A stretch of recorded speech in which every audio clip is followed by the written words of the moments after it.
ನಮ್ಮ ತಾಲೂಕು ಪಂಚಾಯತಿ ವತಿಯಿಂದ ಹೆಣ್ಮಕ್ಳಿಗೆ ಆರ್ಥಿಕ ಸಹಾಯವನ್ನು 1 ಕೋಟಿ ರೂಪಾಯಿ ಆರ್ಥಿಕ ಸಹಾಯವನ್ನು ನಾವು ಮಾಡ್ಲಿಕ್ಕೆ ರೆಡಿ ಇದೀವಿ.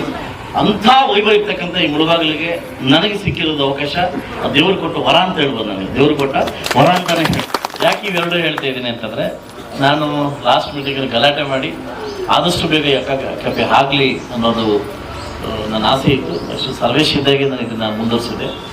ಆ ಸಂದರ್ಭದಲ್ಲಿ ನನಗೆ ಯಾರು ಕೊಡ್ಬೇಕಂತ ಬಂದಾಗ ಬರೀ 2-3 ಇದ್ದು ಹೆಸರು, ತುಂಬ ಹೆಸರು ಇರಲಿಲ್ಲ. ಈ ಸಂದರ್ಭದಲ್ಲಿ ನನ್ನ ಮುಂದೆ ಕೂತಾಗ ನಾನು ಹೇಳಿದೆ, ಈ 3 ಹೆಣ್ಮಕ್ಳು ಹಾಕಿದ್ದಾರೆ, ಸಂಘ ಹಾಕಿದ್ದಾರೆ, ಆ ಸಂಘದಲ್ಲಿ ಯಾವ ಹೆಣ್ಮಕ್ಳು ಚಾತುರ್ಯವಾಗಿದ್ದಾರೆ ಅಂದ್ರೆ ಸ್ವಲ್ಪ ಚುರುಕಾಗಿದ್ದಾರೆ ಅವ್ರಿಗೆ ಅವಕಾಶ ಮಾಡಿಕೊಡಿ ಅಂತ ಕೇಳಿದೆ.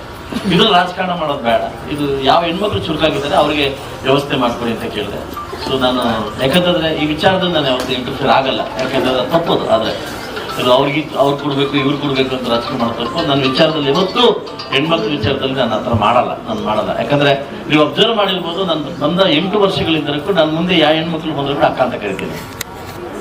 ನನಗಿಂತ ಚಿಕ್ಕವರಾದ್ರೂ ಕೂಡ ಅಕ್ಕ ಅಂತ ಕರಿತೀನಿ. ನಾನು ಇದುವರೆಗೂ ಹೆಸರು ಕರೆದಿಲ್ಲ. ಯಾಕೆಂದ್ರೆ ಹುಡುಗಗಳ ಎಲ್ಲ ನನ್ನ ತಾಯಿದ್ರು ನನ್ನ ಅಕ್ಕ ತಂಗಿದ್ರು.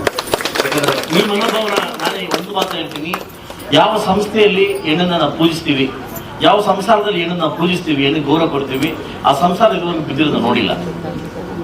ಯಾವ ಸಂಸ್ಥೆಯಲ್ಲಿ ಹೆಣ್ಣನ್ನ ಭುವನೇಶ್ವರ ಅಂತ ನಾವು ಪೂಜೆ ಮಾಡ್ತೀವಿ, ಬೇರೆ ಹೆಣ್ಮಕ್ಳು ಕೂಡ ನಮ್ಮ ಹೆಣ್ಮಕ್ಳು ಅಂತ ನಾವು ಅನ್ಕೋತೀವಿ, ಆಗ ಯಾವತ್ತೂ ಅವರಿಗೆ ಸೋಲಿಲ್ಲ ಅಂತ ಅನ್ನೋದನ್ನ ನನ್ನ ಒಂದು ಅನುಭವ.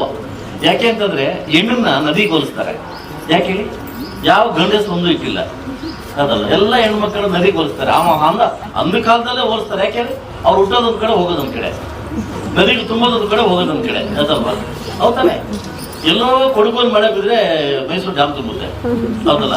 ಮೈಸೂರು ಡ್ಯಾಮ್ ತುಂಬಿದ್ರೆ ನಮ್ಮ ಏನು ತಮಿಳ್ನಾಡು ಡ್ಯಾಮ್ ತುಂಬುತ್ತೆ. ಹಂಗೆ ಅವ್ರು ಹುಟ್ಟಿ ಅರ್ಧ ಹೋಗ್ತಾ ಇರ್ತಾರೆ. ಯಾಕಂದ್ರೆ ಹೆಣ್ಣನ್ನ ನದಿಗಳನ್ನ ಹೆಣ್ಣಕ್ಕೆ ಯಾಕೆ ಹೋಲಿಸ್ತಾರೆ ಅಂತಂದ್ರೆ ಅವಳು ಒಂದು ಕಡೆ ಇರಲ್ಲ ಅಂತ. ಬಹುಶಃ ಇಡೀ ಪ್ರಪಂಚದಲ್ಲಿ ನಮ್ಗೆ ವಿಶೇಷವಾಗಿರ್ತಕ್ಕಂಥ ಭಾರತದ ಸ್ಥಾನ ಇದೆ, ಹೆಣ್ಣು ಸ್ಥಾನ ಇದೆ. ನಮ್ಮ ಭಾರತೀಯ ಹೆಣ್ಮಕ್ಳಿಗೆ ವಿಶೇಷವಾಗಿ ಸ್ಥಾನ ಇದೆ. ಯಾಕಂದ್ರೆ ಅವ್ರ ಸಂಸ್ಕೃತಿಯಿಂದ ಬಂದಿರ್ತಕ್ಕಂಥ ಯಾವತ್ತೂ ಬಿಟ್ಟೋಗಲ್ಲ. ನಾನು ಒಂದೊಂದು ಬೇಕಾದ್ರೆ ಅಬ್ಸರ್ವ್ ಮಾಡಿದ್ರೆ ಒಂದು ಮಾತು ಹೇಳ್ಬೋದು ನಿಮಗೆ. ಗಂಡ ಹೆಂಡತಿ ತುಂಬಾ ಜೋರ ಜಗಳಾಡಿದ್ದಾರೆ, ಆಯ್ತಲ್ವಾ? ಆ ಜಗಳ ಆಡಿದಾಗ 8 ದಿವಸ ಮಾತಾಡಿರಲ್ಲ. ಯಾವುದೋ ಒಂದು ನಿಮ್ಗೆ ಬೇಕಾದ ಸಂಬಂಧದವರು ಇನ್ವಿಟೇಷನ್ ಕಟ್ಕೊಂಡ್ಬರ್ತಾರೆ, ನಿಮ್ಮ ಯಜಮಾನ್ ರೂಪಲ್ಲಿ ಮಲಗಿರ್ತಾರೆ. ಅವ್ರು ನೀವೇನ್ ಮಾಡ್ತೀರಿ?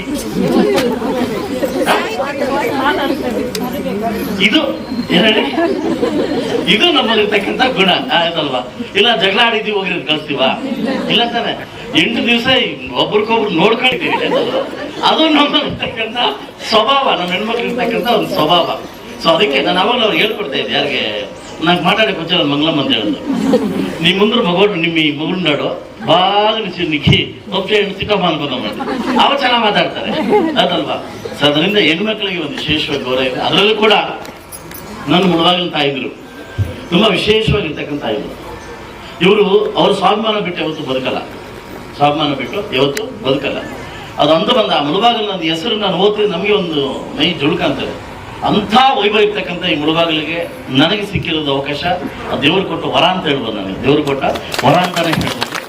ಈ ಸಂದರ್ಭದಲ್ಲಿ ಅಕ್ಕ ಕೆಪೆ ಏನು ನಾವು ಮಾಡ್ಕೊಂಡಿದ್ದೀವಿ, ದಯವಿಟ್ಟು ಉನ್ನತ ಮಟ್ಟಕ್ಕೆ ಹೆಣ್ಮಕ್ಳು ಬೆಳೆಸ್ಬೇಕು ಇದನ್ನ. ಇದು ನಿಮ್ಮ ಕೆಪೆ, ಭಾನುವಾರ ಬೇರೆ ಮಾಡಿದ್ರೆ ನಾನ್ ವೆಜ್ ಹಾಕ್ತೀವಿ ಅಂತ ಹೇಳ್ತಿದ್ದೀರಿ, ಅದಲ್ವಾ? ನಮ್ಮ ಕೆಪೆ ಇದು, ನಮ್ಮೆಲ್ಲರ ಕೆಪೆ. ದಯವಿಟ್ಟು ಇದನ್ನ ಉನ್ನತ ಮಟ್ಟಕ್ಕೆ ನಡೆಸಬೇಕು. ಹಾಗೂ ನಮ್ಮ ಒಂದು ಕಾಲಾವಧಿಯಿಂದ, ನಮ್ಮ ತಾಲೂಕು ಪಂಚಾಯತಿ ಅವಧಿಯಿಂದ ಹೆಣ್ಮಕ್ಳಿಗೆ ಆರ್ಥಿಕ ಸಹಾಯವನ್ನು 1 ಕೋಟಿ ರೂಪಾಯಿ ಆರ್ಥಿಕ ಸಹಾಯವನ್ನು ನಾವು ಮಾಡ್ಲಿಕ್ಕೆ ರೆಡಿ ಇದೀವಿ.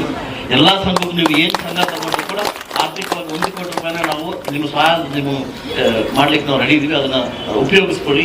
ಇನ್ನೂ ಉನ್ನತೀಕರಣ ಮಾಡಲಿಕ್ಕೆ 3 ಲಕ್ಷ ರೂಪಾಯಿ ಅಮೌಂಟ್ ಕೇಳಿದ್ದೀನಿ. ನಾನು ನಾಳೆ ಲೆಟರ್ ಕಳಿಸ್ತೀನಿ. ಅದು ಒಳ್ಳೆ ಪೀಠೋಪಕರಣಗಳು, ಒಳ್ಳೆ ಚೇರ್ಗಳೆಲ್ಲ ಹಾಕಿ ಒಳ್ಳೆ ಹೈಟೆಕ್ ಆಗಿ ಮಾಡ್ತಕ್ಕಂಥ ಕೆಲಸವನ್ನ ಇನ್ನೂ ಆಗಲಿ. ಇನ್ನೂ ಸಾಲದೆ ಬಂದರೆ ಖಂಡಿತವಾಗ್ಲೂ ನನ್ನ ಅನುದಾನ ಕೊಟ್ಟು ಕೂಡ ಇದನ್ನು ಒಳ್ಳೆ ರೂಪಕ್ಕೆ ತಗೊಂಡು ಹೋಗ್ತಕ್ಕಂಥ ಕೆಲಸವನ್ನು ತಾವೆಲ್ಲ ಮಾಡಬೇಕಂತ ನಾನು ಬಯಸ್ತೀನಿ. ವಿಶೇಷವಾಗಿ ನಾನು ಒಬ್ಬ ವ್ಯಕ್ತಿನ ಪರಿಚಯ ಕೊಡಬೇಕು. ಯಾಕಂದ್ರೆ DCC ಬ್ಯಾಂಕ್ ನಿರ್ದೇಶಕರು. ಯಾಕೆ ಅವಾಗಿಂದ ಅವ್ರನ್ನ DCC ಬ್ಯಾಂಕ್ ನಿರ್ದೇಶಕರು ಅಂತಂದ್ರೆ ನಿಮ್ಗೆಲ್ಲ ನೋಡ್ಕೊಡೋದಿವ್ರೆ, ನಿಮ್ಗೆಲ್ಲ ಈಗ ಬರ್ತಾರೆ, ಈಗ ಸ್ಟಾರ್ಟ್ ಆಗ್ತದೆ. ಯಾವಾಗ ಬ್ಯಾಂಕ್ ಅಂದ್ಮೇಲೆ ಯಾವಾಗ ನೀವು ಕೊಡೋ ತೆಗೆ ಇರ್ತದೆ ಅದು ಚೆನ್ನಾಗಾಗ್ತದೆ.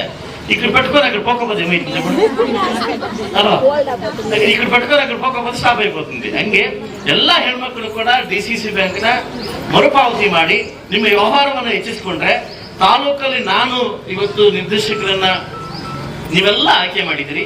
ಇವರು ವಿಶೇಷವಾಗಿ ಒಂದು ಮನವಿಯನ್ನು ಕೂಡ ಮಾಡಿದ್ದೀನಿ, ಬೇಗ ಸ್ಟಾರ್ಟ್ ಮಾಡೋಣ DCC ಬ್ಯಾಂಕ್ನಲ್ಲಿ, ಆದಷ್ಟು ಬೇಗ ಎಲ್ಲ ಹೆಣ್ಮಕ್ಳು ಕೂಡ ಲೋನ್ ಸಿಗೋ ತರ ಮಾಡೋಣ. ಸೊ ಅದನ್ನ ಆಸೆ ಇತ್ತು ನನಗೆ, ಅದನ್ನ ನೀವು ನನ್ನ ಮುಖಾಂತರ ದಯವಿಟ್ಟು ನಿಮ್ಮ ಮುಖಾಂತರ ನೆರವೇರಿಸ್ಕೊಡ್ಬೇಕು ಅಂತ ನಾನು ವಿಶೇಷವಾಗಿ ಮನವಿಯನ್ನ ಮಾಡ್ತಾ ಇದ್ದೀನಿ. ಈಗ ಒಬ್ಬ ಶಾಸಕರಾಗಿ ನನ್ನ ಹೆಣ್ಮಕ್ಳಿಗೆ ಲೋನ್ ಸಿಗ್ಬೇಕನ್ನೋ ನನ್ನ ಬಯಕೆ, ಅದು ನಿಮ್ಮಿಂದ ಆದಷ್ಟು ಬೇಗ ಆಗ್ಲಿ ಅಂತ ನಾನು ದೇವರಲ್ಲಿ ಪ್ರಾರ್ಥನೆ ಮಾಡ್ಕೊಂತ ಇವತ್ತು ಏನು ಈ ಅಕ್ಕ ಕಪ್ಪೆ ನಾವು ಸ್ಟಾರ್ಟ್ ಮಾಡಿದ್ವಿ, ಒಳ್ಳೆ ಒಂದು ಉದ್ದೇಶದಿಂದ ಸ್ಟಾರ್ಟ್ ಮಾಡಿದ್ವಿ. ಸೊ ದಯವಿಟ್ಟು ಕಡಿಮೆ ಬೆಲೆಯಲ್ಲಿ ಏನು ರೈತರು ಹಸ್ಕೊಂಡು ಬರ್ತಾರೆ, ಕಡಿಮೆ ಬೆಲೆಯಲ್ಲಿ ಒಂದು ಒಳ್ಳೆ ಊಟ ಕೊಟ್ಟು ನೀವು ಅದನ್ನ ನೆರವೇರಿಸ್ಕೊಂಡು ಹೋಗ್ತೀರಾ ಅಂತ ನನಗೆ. ಈಗ ನೀವು ಅಬ್ಸರ್ವ್ ಮಾಡಿರ್ಬೋದು, ನಾವು ಬೇರೆ ಕಡೆ ಹೋದಾಗ ನಾವು ಹೆಣ್ಮಕ್ಳು ಇರ್ತಕ್ಕಂಥ ಓಟ್ ಉಟ್ಕೊಂಡು ಹೋಗ್ತೀವಿ. ಯಾಕೆ ಹೇಳಿ? ಅವ್ರ ಕೈ ರುಚಿ ಬೇರೆ, ಅವ್ರ ಕೈ ರುಚಿ ಬೇರೆ. ಈ ಪುಣ್ಯಾತ್ಮ ಯಾರು ಹೇಳ್ತೀನಿ, ನಾವು ಟ್ರೈನಿಂಗ್ ಕೊಡ್ತೀವಿ ಅಂತ ಅವಾಗಲೇ ಯಾರೋ ನನ್ನ PDO ಹೇಳ್ತೀನಿ, ಅವ್ರು ಟ್ರೈನಿಂಗ್ ಕೊಡ್ತೀನಿ, ಅವರೇಕಾಯಿ ಎಣ್ಣೆ ತೆಗಿತೀನಿ ಅಂತ. ಎಲ್ಲಾದ್ರೂ ಪ್ರಪಂಚ ಅವರೇಕಾಯಿ ಎಣ್ಣೆ ನೋಡಿದ್ರೆ ನೀವು, ಅವರೇಕಾಯಿ ಎಣ್ಣೆ ತೆಗೊಡ್ತಾರೆ ಅಂತ ನನಗೆ ಆಶ್ಚರ್ಯ ಆಗಿತ್ತು. ಇದೇ ಕೂಡ ಅನುಕೂಲ ನಿಂತಿತ್ತು ಅಂತ ಗೊತ್ತಾಗ್ಲಿಲ್ಲ ಅದೆಲ್ಲ. ಸೊ ಎಣ್ಣೆ ಹೆಣ್ಮಕ್ಳು ಕೂಡ ವಿಶೇಷವಾಗಿ ಆದಷ್ಟು ಬೇಗ ನಿಮ್ಗೆ ಗುಡ್ ನ್ಯೂಸ್ ಬರುತ್ತೆ DC ಬ್ಯಾಂಕಿಂದ. ನಿಮ್ಮನ್ನೆಲ್ಲ ಮತ್ತೆ ಕರೆದು ನಮ್ಗೆಲ್ಲ ಒಂದು ಸೌಕರ್ಯ ಮಾಡ್ತಕ್ಕಂಥ ಕೆಲಸವನ್ನ ಆದಷ್ಟು ಬೇಗ ಆಗ್ಲಿ ಅಂತ ದೇವರಲ್ಲಿ ಪ್ರಾರ್ಥನೆ ಮಾಡ್ಬೇಕು ಅಂತ ಹೇಳ್ತಾ, ಅವಕಾಶ ಕೊಟ್ಟಿದ್ದಕ್ಕೆ ಎಲ್ಲ ಹೆಣ್ಮಕ್ಳು ಕೂಡ ಹಾಗೂ ಸಂಬಂಧಪಟ್ಟ ಎಲ್ಲ ಅಧಿಕಾರಿಗಳಿಗೂ, ನಮ್ಮ ಜೊತೆ ಜಾಯ್ನ್ ಆಗಿರ್ತಕ್ಕಂಥ ಎಲ್ಲ ಕೌನ್ಸಿಲರ್ಸ್ಗೂ, ಎಲ್ಲ ಮುಖಂಡರು ಕೂಡ ಥ್ಯಾಂಕ್ಸ್ ಹೇಳ್ತಾ, ದಯವಿಟ್ಟು ಇಂಥ ಕೆಲಸನ ಇನ್ನೂ ಜಾಸ್ತಿ ಮಾಡೋಣ ಅಂತ ಹೇಳ್ತಾ ಅವಕಾಶ ಕೊಟ್ಟಿದ್ದಕ್ಕೆ ಮತ್ತೊಮ್ಮೆ ಹೊಂದಿಸ್ತಾ, ನನಗೆ ಇನ್ನೂ ಸಾಕಷ್ಟು ಆಸೆಗಳಿತ್ತು, ದೊಡ್ಡ ಕೆಲಸ ಮಾಡಬೇಕು, ಆ ಕೆಲಸ ಮಾಡಬೇಕು ಅಂತ. ನಾನೊಬ್ಬ ವ್ಯಾಪಾರಸ್ಥ, ದುಡ್ಡು ಮಾಡ್ಲಿಕ್ಕೆ ಮುಳ್ಬಾರ್ದು ಬಂದಿಲ್ಲ, ಒಂದು ಒಳ್ಳೆ ಹೆಸರು ಮಾಡ್ಬೇಕಂತ ಬಂದೆ. ನನ್ನ ದುರಾದೃಷ್ಟ ಹೇಳ್ತಾ ಇರ್ತಲ್ಲ, ಗಂಡು ಮಗು ಕೊಟ್ಟರು ಸುಖ ಇಲ್ಲ ಅಂತ. ಎಷ್ಟೋ ದಿನ ಹೆಣ್ಮಕ್ಳು ಆಸೆ ಇಟ್ಕೊಂಡಿರ್ತಾರೆ, ಅದಲ್ಲ ಒಳ್ಳೆ ಗಂಡು ಮಗ್ಳು ಹೆಣ್ಮಗ್ಳೇ ಆದಂತ, ಅದು ಹುಟ್ಟಿದ್ರು ಹ್ಯಾಂಡಿಕ್ಯಾಪ್ಟ್ ಆದ ಮಟ್ಟಕ್ಕೆ ಹೋಗ್ಬಿಟ್ಟೆ ನಾನು. ಯಾಕೆಂತಂದ್ರೆ ಸರ್ಕಾರದಲ್ಲಿ ದುಡ್ಡಿಲ್ಲ, ಸಂಬಳ ಪಡೋಕೆ ದುಡ್ಡಿಲ್ಲ, ಆಯ್ತಲ್ವಾ? ತಪ್ಪಿಡ್ಕೊಂಬೇಡಿ, ನನ್ನ ಮನೆ ಬಿಡ್ಬೇಕಾದ್ರೆ ಮುಳ್ಬಾಗ್ಲು ಬರೋಕೆ ಎಷ್ಟು ನೋವಾಗುತ್ತೆ ಅಂದ್ರೆ, ಬರೀ ಕೈಲಿ ಹೋಗ್ತಿದ್ದೀನಲ್ಲ, ಆದ್ರೂ ಕಾಲು ಹಿಡಿದು ಎಷ್ಟಾಗುತ್ತೆ ಅಷ್ಟು ಗುಂಜ್ಕೊಂಡು ಮುಂದುವರ್ಷಣ ಮಾಡ್ತಾ ಇದ್ದೀನಿ. ಆದಷ್ಟು ಬೇಗ ನಮ್ಮ ಕುರುಡುಮಲೆ ವಿನಾಯಕ ಆದಷ್ಟು ಬೇಗ ಈ ಸರ್ಕಾರಕ್ಕೆ ಬುದ್ಧಿ ಕೊಟ್ಟು, ನಾವ್ಯಾರೋ ಕೇಳಿಲ್ಲ, ಫ್ರೀ ಕೊಡಿ ಅಂತ ಯಾರು ಕೇಳಿಲ್ಲ, ನಮ್ಮಲ್ಲಿ ಗತಿ ಇಲ್ಲ, ಅಕ್ಕಿ ಯಾರು ಕೇಳಿಲ್ಲ, ಅಕ್ಕಿ ಗತಿ ಇಲ್ಲಪ್ಪ ಕೊಡು ಅಂತ ನಾವು ಕೇಳಿಲ್ಲ.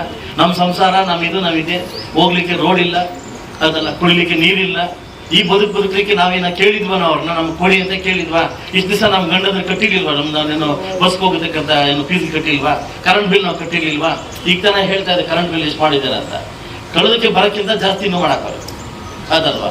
ಇವಾಗ ಏನಾಗ್ತಂದ್ರೆ ಹೆಣ್ಮಕ್ಳು ಬಸ್ ಫ್ರೀ ಅಂತ ಹೇಳ್ತಾವ್ರೆ, ಗಂಡು ಮಕ್ಳು ಜೋಬಿಂದ ಬೀರ್ ಕಿತ್ಕೊಂತವ್ರೆ, ವಿಸ್ಕಿ ಕಿತ್ಕೊಂತಾರೆ, ಅದು ನಮ್ಗೆ ಕೊಡ್ತಾವ್ರೆ ಅಷ್ಟೇ. ಇದು ನಾವು ಕೇಳಿದ್ವಾ? ಬೇರೆ ರೀತಿ ಅಂದ್ರೆ ಬೇರೆ ರೀತಿಯಲ್ಲಿ ಕಿತ್ಕೊಂಡು ಕೊಡ್ತಾ ಒಂದಕ್ಕೂ ಡಬಲ್ ಮಾಡಿ ಕಿತ್ತಾರೆ. ಬಟ್ ಈ ಸರ್ಕಾರ ಅವ್ರಿಗೂ ಬೇಸ ತಗೋಬಿಟ್ಟಿದೆ, ಹೆಂಗೆ ನಾನು ಅವ್ರಿಗೂ ಬೇಸ ತಗೋಬಿಟ್ಟಿದೆ. ಸರ್ಕಾರದಲ್ಲಿ ಇರ್ತಕ್ಕಂಥ ಎಲ್ಲ ಶಾಸಕರು ಬೇಸತ್ತು, ಎಲ್ಲ ನನ್ನ ಸ್ನೇಹಿತರು.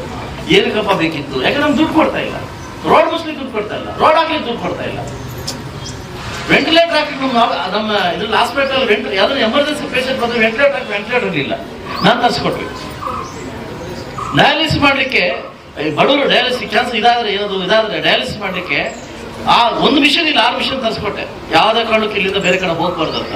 ಆಂಬುಲೆನ್ಸ್ ಸರ್ವಿಸ್ ಇರಲಿಲ್ಲ, ಅದನ್ನ ವ್ಯವಸ್ಥೆ ಮಾಡಿದ್ವಿ. ಹೆರಿಗೆ ಮಾಡ್ಲಿಕ್ಕೆ ಹಾಸ್ಪಿಟಲ್ ಬೆಡ್ ಇರಲಿಲ್ಲ, 2 ಹಾಸ್ಪಿಟಲ್ ವ್ಯವಸ್ಥಿತವಾಗಿ 56 ಕೋಟಿದಲ್ಲಿ, ಒಂದು ನಂಗ್ಲಿದಲ್ಲಿ, ಇನ್ನೊಂದು ಇಲ್ಲಿ ಮಕ್ಕಳ ಆಸ್ಪತ್ರೆ ಅಂಡು ಗಂಡು ಆಸ್ಪತ್ರೆ, ದೊಡ್ಡ ಮಟ್ಟಕ್ಕೆ ಹಾಸ್ಪಿಟಲ್ ಕಟ್ಸ್ತಾ ಇದ್ದೀನಿ. ಏನಕ್ಕೆ ಇದಾಗಬೇಕು? ಬಡಬಗ್ಗರು ಏನ್ ಕೇಳ್ತಾರೆ? ಮೆಡಿಸಿನ್ ಕೇಳ್ತಾರೆ, ಹಾಸ್ಪಿಟಲ್ ಕೇಳ್ತಾರೆ. ನಾವು ಕರೆಂಟ್ ಕೇಳ್ತೀವಿ, ರೋಡ್ ಕೇಳ್ತೀವಿ, ಆಯ್ತಲ್ವಾ? ಸೊ ಅದರಿಂದ ಆದಷ್ಟು ಬೇಗ ಈ ಸರ್ಕಾರಕ್ಕೆ ನನ್ನ ಮನವಿಯನ್ನು ತರಿಸ್ತೀನಿ. ನಮ್ಮ ನೋವನ್ನು ಅರ್ಥ ಮಾಡ್ಕೊಂಡು ಆದಷ್ಟು ಬೇಗ ಅಭಿವೃದ್ಧಿಗೋಸ್ಕರ ಕೆಲಸ ಮಾಡಿ ಅಂತ ಕೇಳ್ಕೊಂಡು, ನಾನು ನಿಮ್ಮನ್ನು ದುಷ್ಟ ಮಾಡ್ತಾ ಇಲ್ಲ, ಅಭಿವೃದ್ಧಿ ಪಥ ಮಾಡೋಣ, ಅಭಿವೃದ್ಧಿ ಕೆಲಸ ಮಾಡೋಣ ಅಂತ ಹೇಳ್ತಾ ಅವಕಾಶ ಕೊಟ್ಟಿದ್ದಕ್ಕೆ ಎಲ್ರಿಗೂ ಒಂದು ಸಹ ನಾನು ಮಾತು ಮುಗಿಸಿದ್ರೆ ಎಲ್ಲರೂ ಒಳ್ಳೆಯದಾಗ್ತದೆ.